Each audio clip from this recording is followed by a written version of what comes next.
Institute for inviting me to speak on such a pressing topic.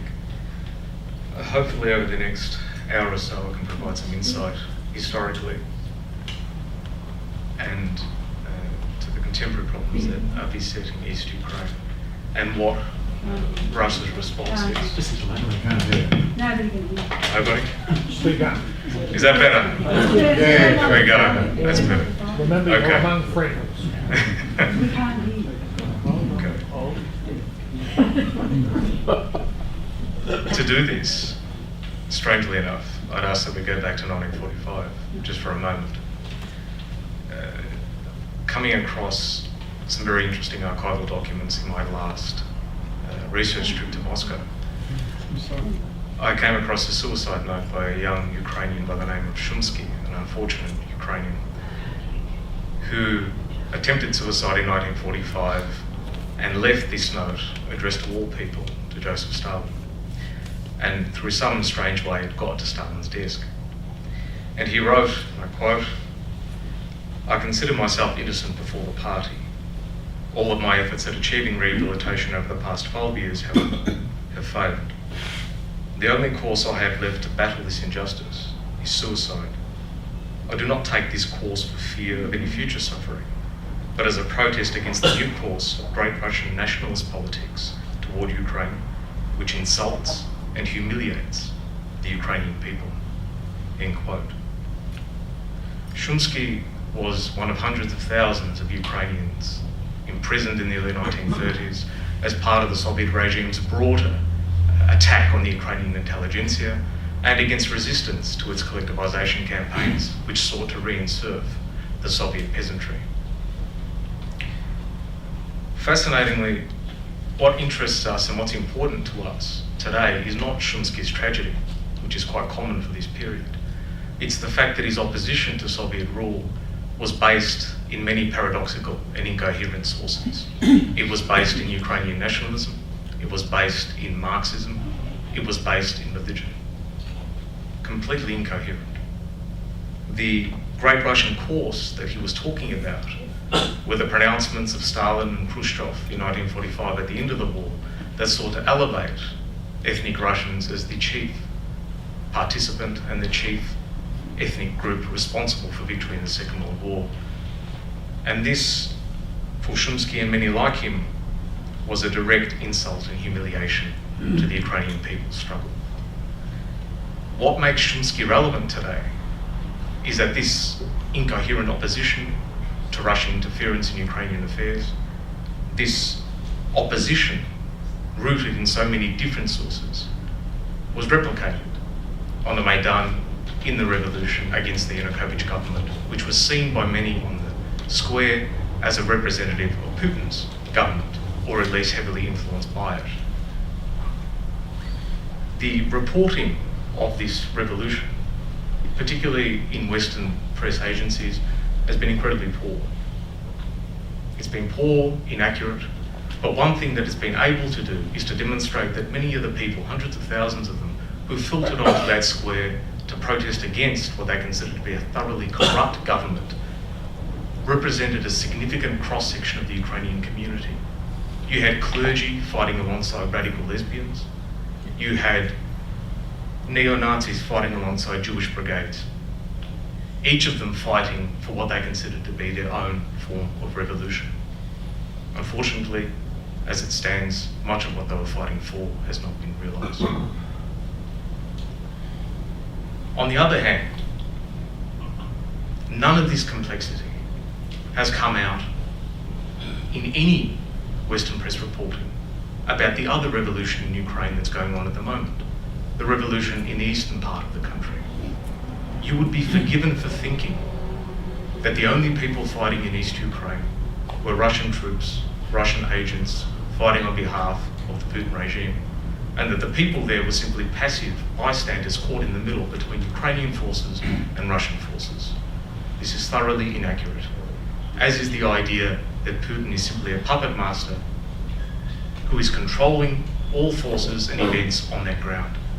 Unfortunately, this has been the dominant narrative, not only in Western press reporting, but in the ways in which foreign foreign policy departments in the US, parts of the EU, and particularly in Australia, have chosen to understand this conflict.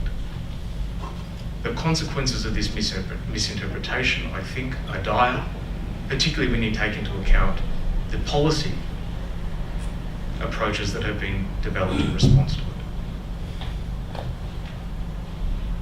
The farcical events of the past few days, particularly of our Prime Minister's remarks about Russia and Putin, I think are representative of this, and I don't think do anything to honour the memory of our murdered countrymen.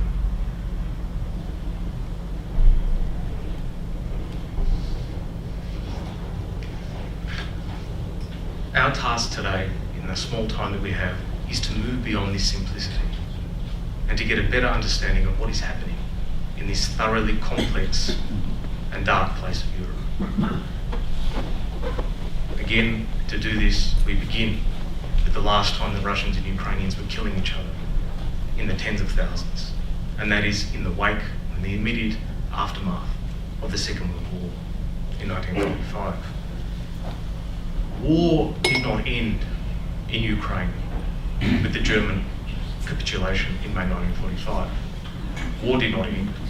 The numerous insurgencies which were being fought in Ukraine, in the Baltics, in Belarus against Soviet power, often allied with Nazi Germany, continued after 1945.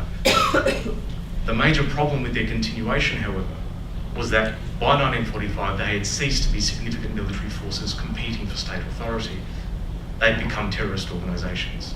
And I use that term not in the contemporary politically appropriate term in which it's being used at the moment, flung everywhere for its own purposes. I mean in the truest sense of the form of forces attacking civilians for their purposes. And this is what we see not only in Ukraine but in parts of Belarus and in the Baltics. Because of this turn, nationalist forces lost public support in not only the east of Ukraine, where they were never particularly strong, but in the west, where their heartland was. By the end of the 1940s, they were no longer a relevant force in politics or as a military force themselves. Why this is important is because an analysis of this period demonstrates why these two halves of the country, the East and West Ukraine, are so important to understanding the complexity today. Ukrainian nationalism, as we saw on Maidan and as we saw yesterday, with tens of thousands of neo-Nazis and fascists storming the parliament, demanding that their national heroes be recognised, is rooted in the western parts of the country historically, which has been under the influence of Poland, Baltics, particularly Lithuania throughout its history, not in the eastern part of the country where the insurgency is raging, that is historically considered itself to be within the Russian sphere of influence. This is a significant distinction, a geographical distinction, a linguistic distinction that needs to be understood when looking at this conflict. This is not a unified country in the way that we'd understand it. It is a country with significant historical and contemporary divisions that are based not only in terms of where people live, but what language they speak and how they identify themselves. The people who were supposedly caught in the middle of an insurgency fought by Russian-led forces, and Ukrainians have their own ideas and their own forms of behaviour that is not being well reported. And they are key players in this conflict, and this is what we need to understand.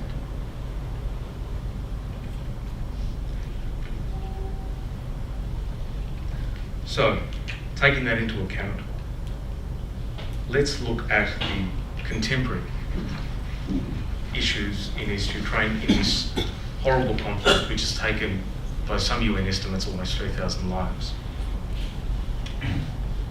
Are we seeing an invasion of Ukraine by organised Russian military forces? I don't think so. What we are seeing are covert and semi-covert operations being led by Russian military with local support. Now, where does this local support come from?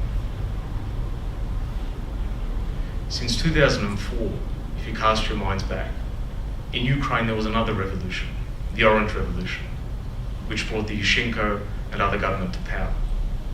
There are huge similarities between that revolution and the one which has just passed. There were promises of moving closer to Europe. There were promises of significant changes to the political structure, a political structure in Ukraine that is in no way democratic in the way that we'd understand it. A political structure that is dominated by oligarchical rule and cronyism, and one which has seen Ukraine fail to emerge from its Soviet slumber and remain one of the poorest successor states to the Soviet Union, poorer than Kazakhstan. After the 2004 revolution that moved Ukraine westward, or tried to, away from the Russian orbit, there was a significant increase in pro-Russian Ukrainian groups which emerged, some of them on the right, some of them on the left. These groups have been lingering, some of them with very shady operations, since 2004 in these areas. And when Maidan happened, there was a loose organisational structure in the eastern part of Ukraine that saw the toppling of the Yanukovych government and began to organise with Russian assistance. They looked at what happened and understood it as a military coup led by far-right forces with Western funding and with advice from leading Western intelligence agencies, and interpreted this as a message of how political power is won and lost in Ukraine. We should not forget the ripple effect of that type of understanding throughout much of Ukraine that saw a democratically elected, albeit thoroughly delegitimate government being toppled by gun-toting protesters, most of them provided from right-wing organisations that were the muscle for this movement. Despite the huge complexity of the people involved, those carrying guns were from particularly the right sector and other right-wing organisations. And if there's any further proof necessary of this, it's the fact that it was these organisations that provided the political representatives which formed the centre-right government with the Udar party that recently collapsed, despite the fact that their electoral representation was near minimum.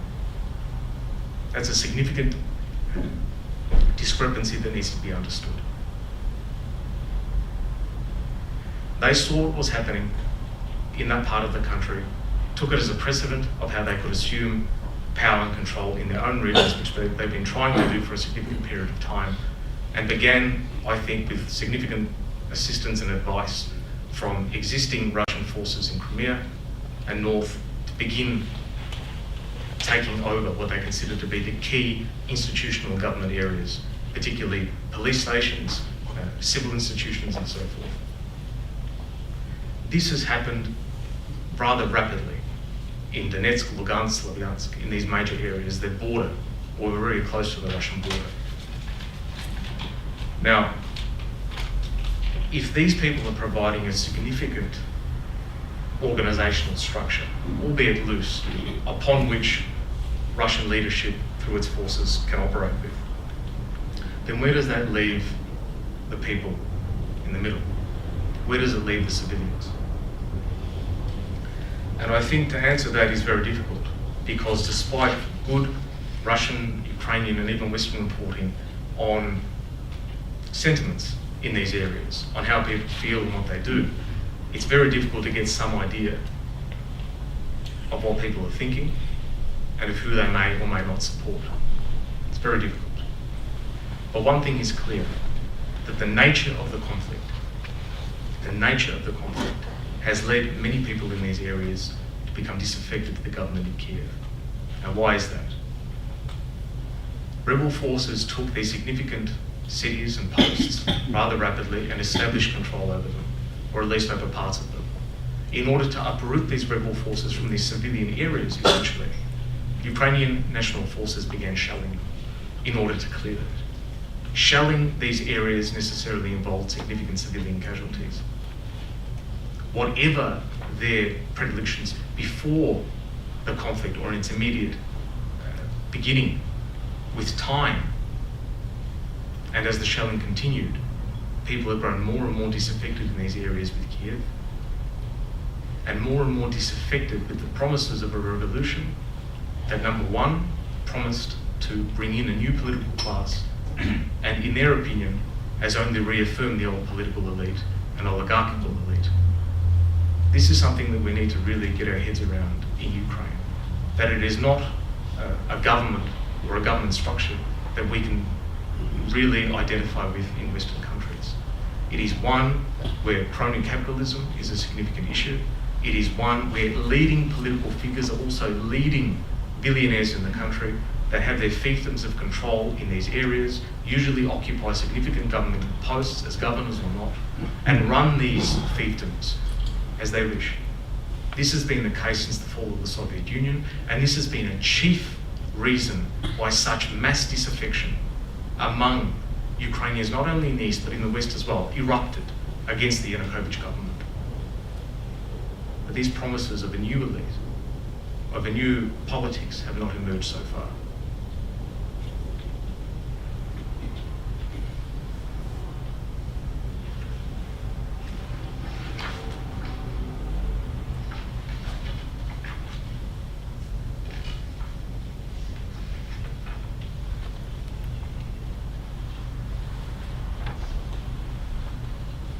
Where does this put Putin, which is the topic of our talk today?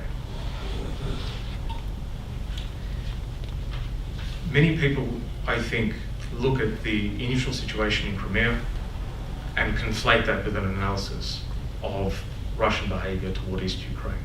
I think there are significant differences between the two that we need to explore. For those of you who may have been to Crimea, the coast, or know anything about Sevastopol, it was a thoroughly Russian military town. Putin and every Russian ruler before him has sought to establish clear passage on the Black Sea. No one was in any doubt that with the significant turmoil that was happening in Kiev, that Putin would seek to establish control over this area and confirm the fleet. And no one can be in any doubt that the majority of Crimeans, most of whom are Russian speaking and would identify as Russian, were supportive of the type of takeover which happened. We can see it as a territorial annexion that is quite uncommon in 21st century Europe, but that would be to dismiss the significance and uniqueness of this relationship between Crimea and Russia.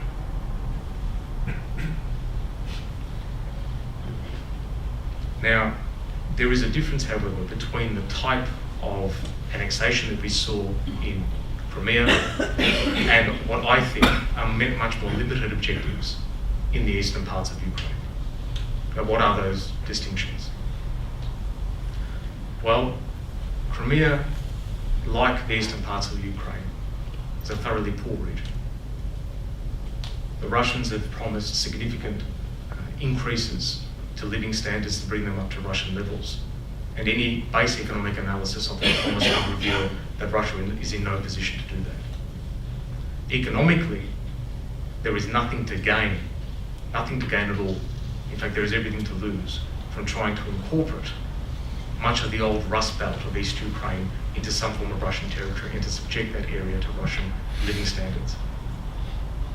Politically, if you analyse Putin's behaviour in the former Soviet regions, probably since 2008 or even 2001 in Chechnya, there is nothing to suggest that there is a significant desire for annexation in the way that we understand it, or a significant desire to enlarge Russian influence in a formal state manner.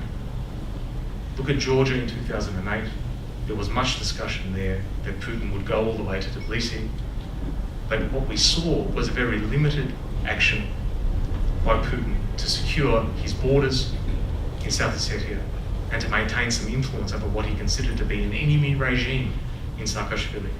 And there is no doubt that the Russians consider the Kiev regime to be an enemy regime, not only because of its anti-Muscovite pronouncements, but also because they consider that this regime has come into power by promising that it will reclaim parts of East Ukraine that are currently under rebel influence, and it will smash Russian influence in the area. This poses one of the most significant problems to Poroshenko. who after some initial chest-beating announcements and quite significant intensification of military conflict when he came into office, has now calmed his approach to what East Ukraine. His promise to the western part of the country that elected him, and only the western part voted, was that he would do this, and it's become apparent that he can't. As soon as there were significant Ukrainian military victories, there was a response that increased Russian influence, and those victories were annihilated. The situation as it stands now means that Russian-led perhaps, but at least local forces, rebel forces in those areas, hold the key areas in East Ukraine. The mandate of the government, the mandate of Poroshenko's presidency is under significant challenge. How this plays out in the next few months will be very interesting to analyse, because there are significant stirrings in the Ukrainian parliament about how to deal with this situation. There is a significant war party that wants to intensify actions in East Ukraine that is gaining more and more of a voice. So even though we have a hastily observed ceasefire, which has not been without significant military action, I think the future may be difficult for the people living in this area.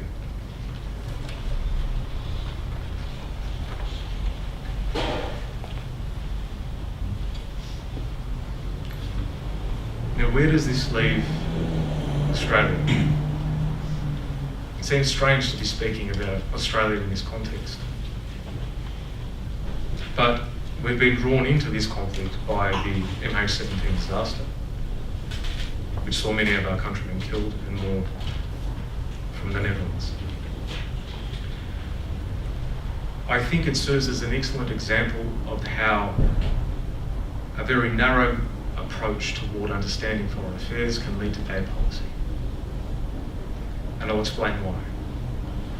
From the beginning of the conflict in East Ukraine, the predominant narrative of understanding in many Western countries has been that this is a conflict engineered by Moscow for its own aims. It has fundamentally ignored, I think, the sentiments of the population and the fact that you have many different military forces fighting in this area. Some of the mercenary armies in the pay of oligarchical chiefs who are seeking to establish their control or reaffirm it, and other foreign fighters and other groups. Perhaps the biggest problem, I think, with this narrative is that it has assumed that Putin personally directs affairs in this region, and that if anything needs to happen on the ground there, it can be actioned quite immediately by putting pressure on him to do so. I think this is false. There is no doubt that there is significant influence of the Russian government in these areas, but the nature and the degree of that influence is not apparent. We need only to remember that in May of this year, when I was in Moscow, despite warnings from the Russian government to rebel forces not to hold referendum seeking a secession away from Ukraine to declare their independence, they continued, and they were held. And there are many other examples of a significant disconnect between pronouncements from the Kremlin and the situation on the ground. If anything, if we were following closely the MH17 disaster and the reasons for the failure of observers to get access, what was becoming apparent from the observers themselves was saying that there seemed to be no apparent organisational chain of command between rebel forces. There was simply no chief to speak to who would give them the type of access that they needed, but there were different groups, some of them who were not in communication with one another, who were confused. And whereas they may have received access from one, they did not receive it from another. The disorganisation, I think, is not only a function of a type of conflict, it's a function of the lack of a central command structure. And that in itself should be an indication to policymakers in Australia and in the West that this is much more of a complex situation than one that is simply to be dealt with quite antagonistic pronouncements to the Russian regime. So, for those of you who asked me before about our Prime Minister's comments. Comments themselves, I think, distasteful as they are representative of a deeper problem in our understanding of foreign affairs and the way in which we deal with it. I don't want to go too much into MH17 because we don't know exactly what happened. I think based on probabilities and the evidence that we do know, particularly from the Dutch, it's quite probable that that plane was shot down by confused military forces on the ground. Who those forces were, I cannot see anything in the evidence presented to suggest one way or the other, whether they be Russian, whether they be Ukrainian, whether they be mercenary, whether they be one or another. We don't know. And if we don't know, I don't think we serve the purposes of the people who have been killed by making ignorant pronouncements and seeking to enforce a policy based on them. This is my feeling. I'd like to end on a note trying to put together some of the history that I've spoken about and perhaps the future of this conflict. In 1945, West Ukraine was a horrible place to be. The end of the war brought them no relief. If you were an ordinary civilian seeking to eke out a way to live, you were sandwiched between nationalist forces who were willing to kill you and your family for following the law established by the Soviet regime to report for conscription to the Soviet army, or to provide your grain as requisitioning payment. If you didn't do that, then you'd be imprisoned by the Soviet regime. This is the reality for hundreds of thousands of people in this area. And I fear that it is becoming a reality in parts of East Ukraine that are being contested. I saw in the Russian reports yesterday that among rebel forces they had just established a new counter-espionage unit that was seeking in Donetsk to root out fifth columnist and other traitorous elements among the population that were providing intelligence to the Ukrainian army. And there are similar pronouncements in social media and other areas of the Ukrainian, not only nationalist forces, but in the military itself. This is not a situation where we have clear distinctions between good and evil. It is not a situation where we have clear distinctions between people who are right and wrong. It is a situation where different forces are competing for power in a region where the state has collapsed and where innocent people are being caught in the middle. And the resolution to this conflict, I do not think, comes from a relaxation of vigilance in its analysis, and it certainly does not come from pressuring one side to move out and allow the others to come in. Because the others who are coming in, particularly from Ukrainian nationalist volunteer units such as the Azov Battalion and others, don't consider necessarily the people living in East Ukraine to be their countrymen. This is something that we need to understand. So for the sake of the people caught in the middle, if you will, I would hope that at least our government would seek a more nuanced and accurate analysis of the situation, rather than the one it's proposing. I'd rather end a little bit earlier so I can take questions and have a more robust discussion. Thank you.